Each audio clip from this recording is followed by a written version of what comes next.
ತಾತ, ನಿಮ್ಮ ಪ್ರಕಾರ ಈ ಲವ್ ಮ್ಯಾರೇಜು ಮತ್ತು ಅರೇಂಜ್ ಮ್ಯಾರೇಜು ಅಂದರೆ ಏನು?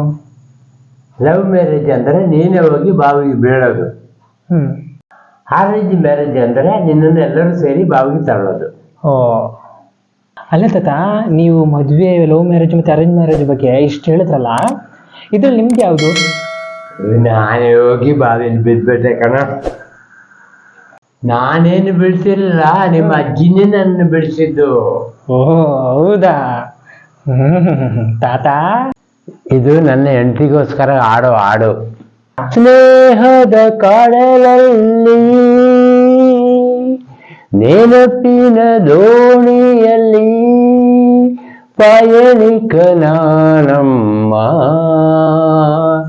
ಪಯಣಿಕ ನಾನಮ್ಮ. ಪ್ರೀತಿಯ ತೀರವ ಸೇರುವುದೊಂದೇ ಬಾಳಿನ ಗುರಿಯಮ್ಮ, ಬಾಳಿನ ಗುರಿಯಮ್ಮ.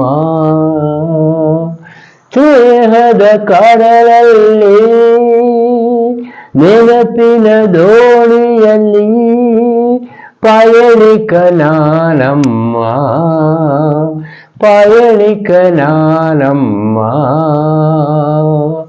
ಪ್ರೀತಿಯ ತೀರವ ಸೇರುವುದೊಂದೇ ಬಾಳಿನ ಗುರಿಯಮ್ಮ, ಬಾಳಿನ ಗುರಿಯಮ್ಮ. ಬಾಲ್ಯದ ಆಟ ಆ ಹುಡುಗಾಟ, ಬಾಲ್ಯದ ಆಟ ಆ ಹುಡುಗಾಟ ಇನ್ನೂ ಮಾಸಿಲ್ಲ. ಬಾಲ್ಯದ ಆಟ ಆ ಹುಡುಗಾಟ ಇನ್ನೂ ಮಾಸಿಲ್ಲ.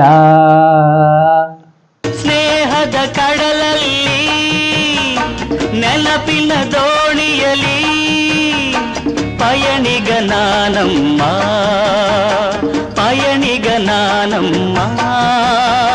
ಪ್ರೀತಿಯ ತೀರ